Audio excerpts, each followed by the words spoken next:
Hello, this is Matt on the Moon Lambeau channel.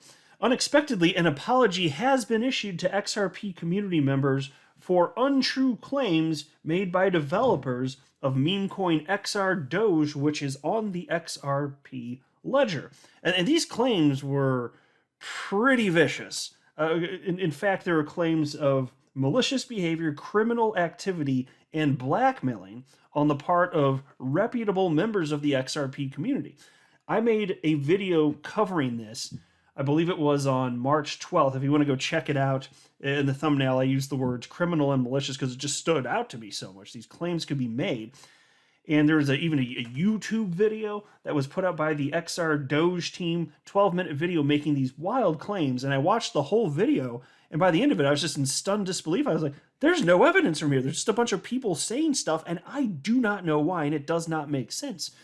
So now I have a bit of an answer from the XRDOGE team, and there's been a shakeup in terms of leadership there and an actual full written apology for all this. And all these claims that were made, they have now admitted they're completely bogus. So I've got a happy little update video.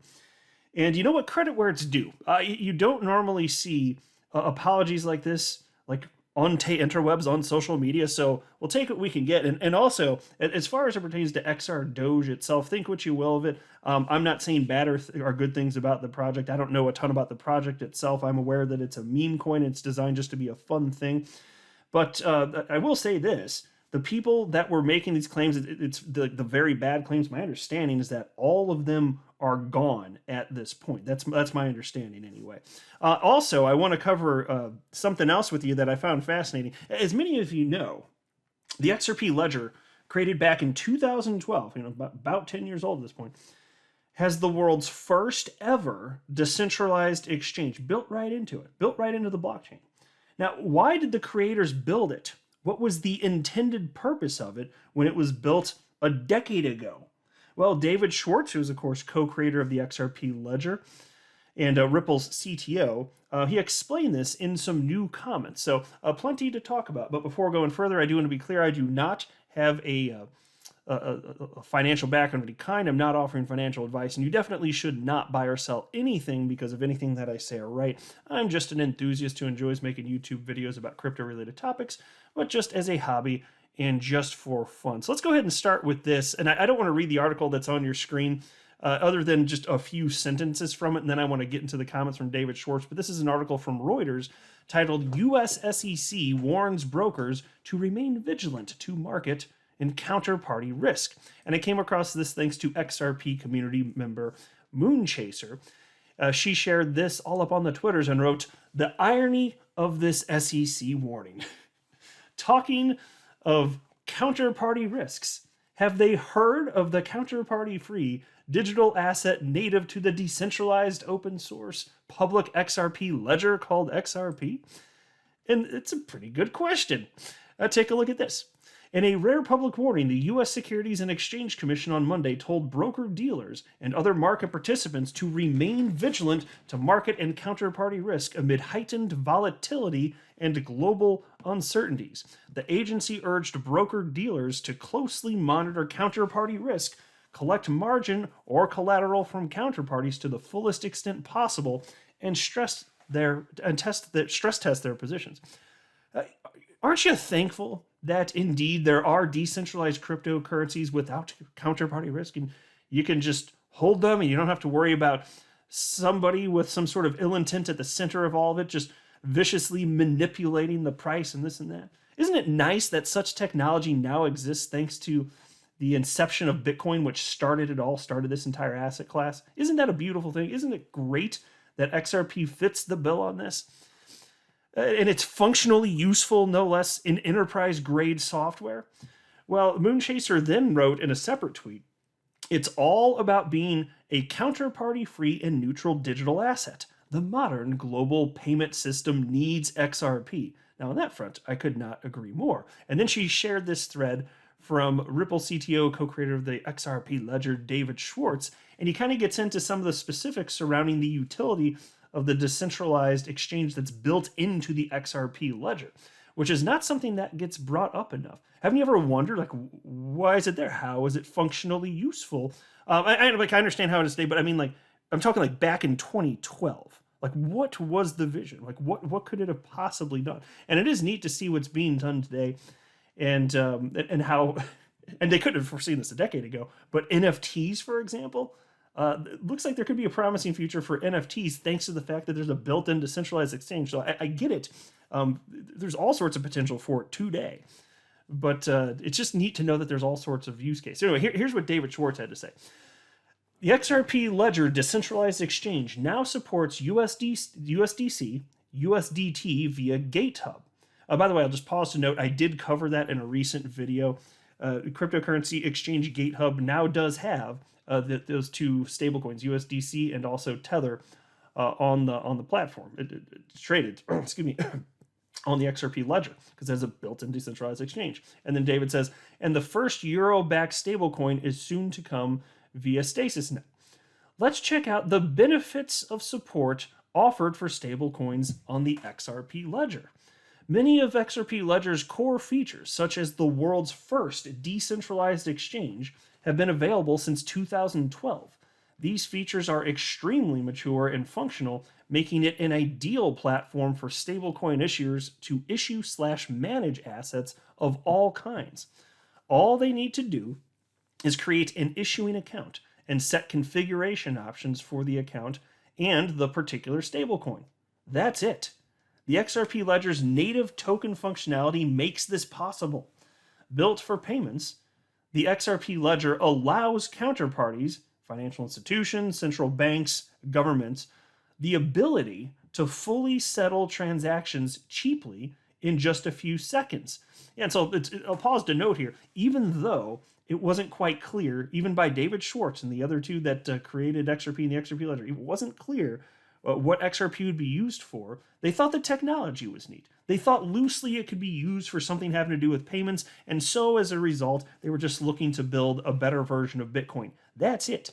There was no guarantee that this asset, once issued, would have any sort of actual real-world usage or value or even open market price really associated with it. And so it's amazing that you fast forward less than a decade out and look at where things have come. It's been in the top 10 cryptocurrencies by market cap for its entire life, despite being under attack for over a year now, the SEC coming after them. It's just amazing what the degree to which this has been adopted and actually functional, useful, solving real problems for real people. And then David Schwartz wrote, this assurance eliminates overnight and business risks for financial institutions in particular. Such counterparties are why one universally agreed upon stablecoin is highly unlikely. There are a few reasons for this, but mainly because stablecoins have an issuer as the counterparty that does not allow them to interoperate across payment networks and jurisdictions. Neutral, counterparty-free digital assets like XRP solve this problem by acting as a bridge that allows payments to be settled quickly and efficiently without needing any trusted central intermediary.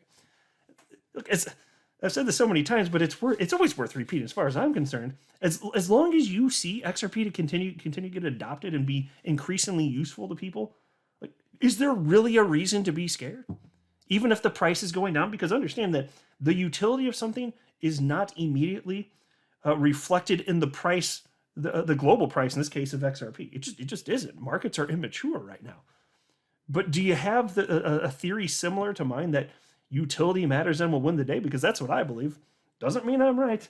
But what the hell? Crypto's just going to exist forever, and it's like where money flows isn't ultimately going to get to those cryptocurrencies that are useful for people. It's not. You don't think that's going to happen? Of course, it's going to happen. As far as I'm concerned, it's about as close to 100% certainty as possible.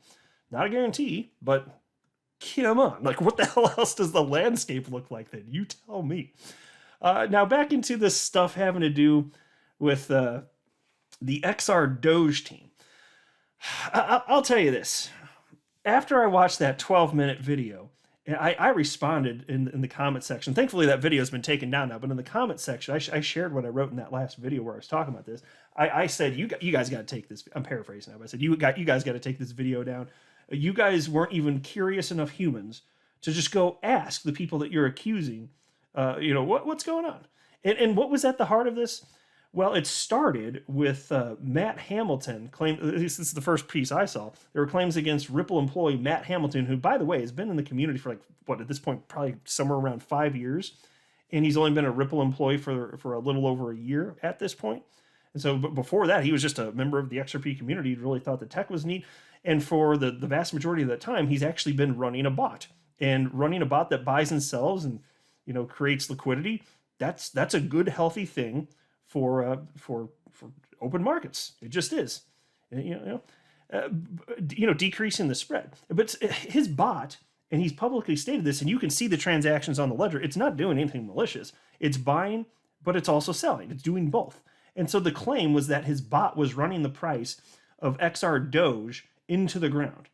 There was no evidence for this. And so there's a gentleman named Daniel, and his thread's on your screen right now. I'm not going to read this thing. I covered this in the last video.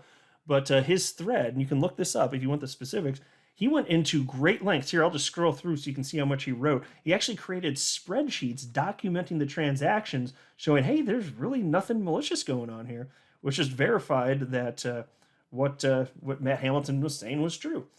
And again, he's with the project Casino Coin, which is also on the XRP ledger. He's like, yeah, I'm not seeing anything bad here. So if you're going to continue with the claims, you need to bring some evidence here. Bring some damn evidence.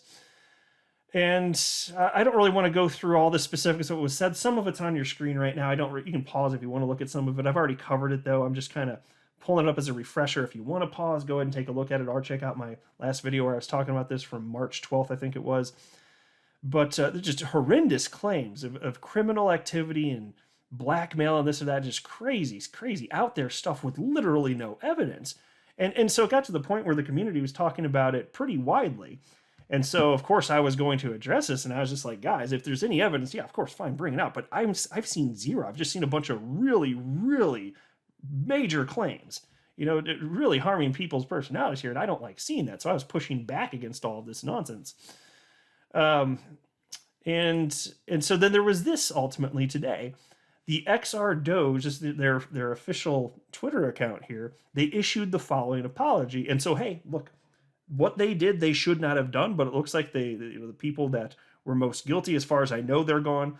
And just seeing an apology in this day and age on social media, look, I'll take what I can get. Now, of course, I'm not the one that had the name dragged through the mud with all these crazy claims. But it's also true that now the people at the project, as long as what they're saying is true, all the people that made the crazy claims, they're no longer associated with it. So now if you hate XRDOGE, like, you're hating people that hate that those people that are no longer with the project did what they did. So it doesn't really make logical sense, I don't think, anyway. But we can respectfully disagree if you feel differently. That's fine. Either way, I think that the brand was harmed. To whatever degree that can be done with XRDOGE. This isn't good. But the fact that there's an apology, that's a move in the right direction. So this was the right move for them. But the apology is on your screen, and it reads as follows. XRDOGE would like to extend our sincere apologies to Matt Hamilton, Ripple IT in NZ, and Win for the recent video and text accusations that were made against them, and accept that XRDOGE was in the wrong. So I'll just pause to note that Matt Hamilton already shared he's the Ripple employee, and then Ripple ITIN.NZ runs a node, and I believe that the node is on the default UNL list that Ripple set up. And then Win, of course, very well known in the XRP community. He has created the Sum app, XUMM, and it was funded through Ripple Spring Initiative, which, of course, since then has been rebranded as Ripple X. So those are the three that were discussed. So you're talking about three individuals that are highly respected and well known in the space for years and years on end. If you're on Twitter specifically, these folks. Like, they're just I haven't met any of them in person. They seem like nice people, and they're contributing in meaningful ways to the community and to the XRP ledger. That's what I've always seen. So anyway, the apology continues. We also sincerely apologize for the abusive messages that the aforementioned parties, and in some cases their family members, have suffered as a result of these claims, which we recognize that no one should have to endure, and we regret deeply. Changes within the structure of XRDOGE are currently underway following these events, the first of which will see SG, Moonboy, and Yiggy Pop standing down from their roles and leaving XRDOGE. Alex and Victoria are taking on the leadership of the project effective immediately. Victoria and Alex are both committed to ensuring that XRDOGE continues its mission to be a force for positivity and fun, as well as an advocate for the fantastic attributes of the XRP ledger.